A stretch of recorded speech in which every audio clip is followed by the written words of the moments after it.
wardrobe that was too outlandish for Prince, communicating in a secret language, and a cameo from a 90210 icon. There's a lot to process with Luc Besson's cult classic The Fifth Element, so forgive yourself for not noticing a few things on your first viewing. The Fifth Element has a truly star-studded cast. It's not every day you see people like Bruce Willis, Mila Jovovich, Ian Holm, and Gary Oldman all sharing the screen. Even the movie's smaller characters are played by excellent actors like Brian James and Tom Lister Jr., and then of course there's Chris Tucker's character Ruby Rhod. The first time you watch the movie, it's easy to be so starstruck that you actually miss one or two big stars who get featured. On a second pass though, you'll notice that even extremely minor characters are played by recognizable actors. There's a reason, for instance, why Billy looks so familiar in the beginning of the movie. Billy is a research assistant who witnesses aliens landing on Earth in 1914. He's got a very small part to play in the movie, which is a little strange considering he's played by Luke Perry. By 1997, Perry was an established star with 7 years of Beverly Hills 90210 and plenty of other roles under his belt. Perry's the kind of actor who regularly showed up in unexpected places, but even when he doesn't have that much to do in a movie, he brings a certain level of charm to a character. At its heart, The Fifth Element is an adventure story. Korben's chance encounter with Leeloo sends his life spiraling in a new direction, and the two of them end up racing across deep space to save the universe from evil. The movie introduces some dazzling locations and sci-fi concepts, but it doesn't spend nearly as much time developing them as it does rushing through the plot. That's why every time you rewatch the movie, you'll notice new small details about the world, and sometimes they're a little concerning. By the end of the movie, we don't know all that much about New York City circa 2263, but we've gotten enough details to learn that the city is a borderline dystopia. Korben's life as a taxi driver gives us a glimpse into the capitalist nightmare that seems to have taken over this version of the future, and his chase with the police lets us know that New York really needs to consider some drastic reform measures. As Korben's taxi races past a police hovercar early in the movie, we see that the NYPD of 2263 wears full metal body armor at all times, even if they're at a fast food drive-thru. When the police start to pursue Korben, it quickly becomes clear that collateral damage isn't a concern for them. They all but tear apart the city trying to get Korben, and they don't even succeed. When Leeloo lands in the back of Korben's taxi, she doesn't know where she is, and she definitely doesn't know how to speak English.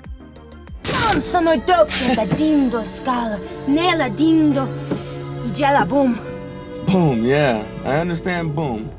Considering that she's just been essentially resurrected and brought into the future from thousands of years in the past, she learns how to communicate remarkably quickly. Though she picks up more and more English as the movie progresses, most of the time Leeloo speaks a language beyond anyone's comprehension. In reality, the words that Leeloo speaks were created by director Luc Besson just for this movie. Besson spent 15 years developing the world of The Fifth Element, and in all that time he also spent some effort creating a dictionary for the divine language. Besson invented around 400 words so that Leeloo could, in theory, say everything she needs to say through the entire movie in a real language. Besson and Mila Jovovich both became so fluent in the divine language that they even used it to communicate with each other while filming. The Fifth Element gets more mileage than most movies out of playing with tropes and character archetypes. The story has a traditional big evil and a chosen one destined to defeat it. Leeloo and Korben both get to play out different takes on the hero archetype, while Gary Oldman's Zorg stands in for the movie's real villain. The movie sets up a story that's initially familiar, but it subverts the usual formula whenever it can. One of the oddest parts about The Fifth Element is that the heroes and the villains never actually see each other face to face. Obviously, the big space evil is a kind of amorphous entity that would probably have trouble standing on the surface of Earth, but Korben never even meets Zorg, the evil's human representative, while Leeloo only runs into him briefly. But that doesn't mean they have no connection to him whatsoever. The first time they watch the movie, most people probably miss a small detail on Korben's termination notice after he loses his job. Zorg owns the company that fires Korben, so even though the two never directly meet, their conflict is still personal. According to The Fifth Element, by 2263, humanity will have spread out to the stars and made contact with alien civilizations. The future looks and sounds amazing, but when you really think about the people who are in charge of the planet, you might have second thoughts about that. My philosophy, Mr. President, is shoot first and ask questions later. I don't like uninvited guests.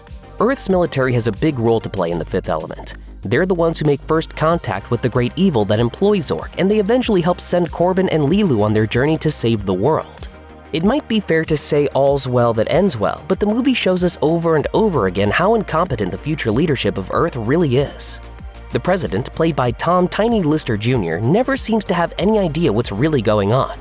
He's willing to take advice from Ian Holmes Cornelius despite having very little evidence that the priest knows what he's talking about when it comes to epic space evils. The military, on the other hand, is represented by Brian James's character, General Monroe.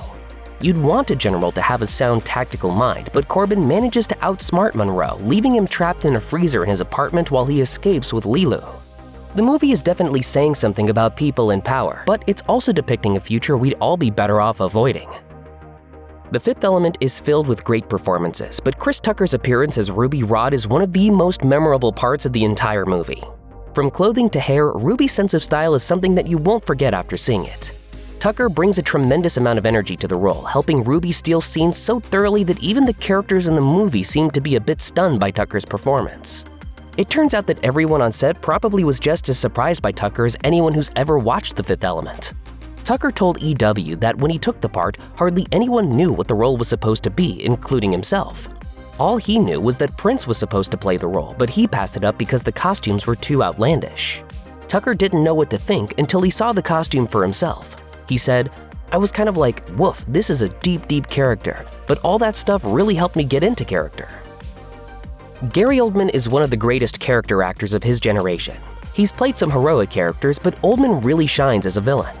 Whether he's playing a shape-shifting vampire in Bram Stoker's Dracula or the crazed mayor of a post-apocalyptic town in the Book of Eli, Oldman brings a chilling energy to all his baddies. Amidst all the aliens and shiny scenery, it can be easy to lose track of Oldman's character Zorg in The Fifth Element, but the second time through, you'll realize how terrifying he really is. What makes Zorg so scary isn't that he's working for a terrible evil, but that communicating with his evil boss seems to shake Zorg to his very core. On the phone with the evil entity, Zorg's head spontaneously starts bleeding, and his own terror is very apparent. Despite his fear, he keeps trying to help the evil grow in power. Oldman's performance in the movie is even more impressive if you know the context surrounding it. In an interview with Roll Recall, the actor admitted that he only took the role as a favor to Luc Besson. He didn't even read the script before agreeing to be in the movie, and it doesn't sound like he's a huge fan of the finished product. When told that The Fifth Element has become a cult classic, Oldman just laughed and said, "That's the wacky world we live in." As a character, Lilu is obviously based on Chosen One tropes that are as old as time itself. The movie repeatedly says that she's supposed to be a perfect being. It's not just that Lilu is destined to save the world, but also that she has some borderline magical abilities. She's an incredibly fast learner and all but a champion fighter with little to no training whatsoever. Korben plays a central role in the story, but it's really Lilu who's the hero of The Fifth Element. As much as she's based on mythological heroes from stories that came before her, Lilu has also gone on to inspire other sci-fi heroes. Her influence can easily be seen in characters like River from Firefly and Serenity, but she has a very particular similarity with another major 90s sci-fi chosen one. In the movie, Lilu learns how to fight by watching video feeds on a small screen. She basically downloads the knowledge into her head.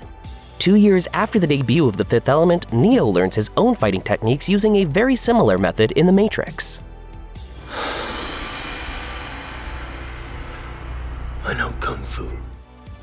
There are plenty of 90s sci-fi movies that don't hold up visually today.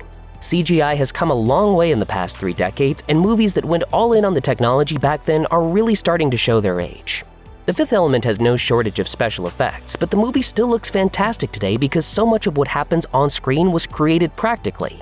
Luc Besson knew that his movie was going to demand an excessive amount of visual effects. It took more than 160 people to create the 220 shots that made it into the movie, and the team filmed plenty more that didn't survive the editing room.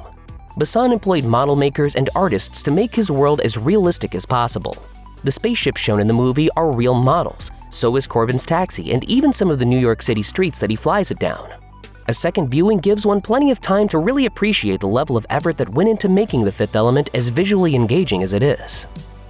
Unfortunately, not everything that you notice about The Fifth Element when watching it again is good. There are plenty of things to praise about the movie, from the performances to the music to the visual effects, but decades later it also stands out for being filled to the brim with misogynist stereotypes. There's no way around it. The Fifth Element does a terrible job depicting women.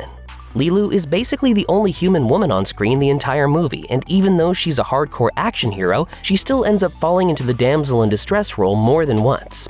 As badass as Lilu may be on her own, the movie doesn't let her be a hero without the help of Korben.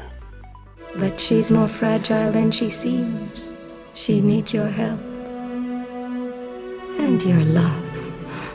She's also wearing little more than some strategically placed bandages for the first third of the film. It's the other women in the movie that get a really problematic portrayal.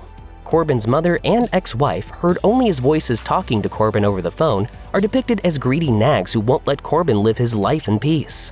The movie plays these moments for laughs as Korben rolls his eyes and desperately tries to avoid interacting with them as much as possible. Those cringeworthy moments don't ruin the film by any means, but they may tarnish your memories of it on that second viewing.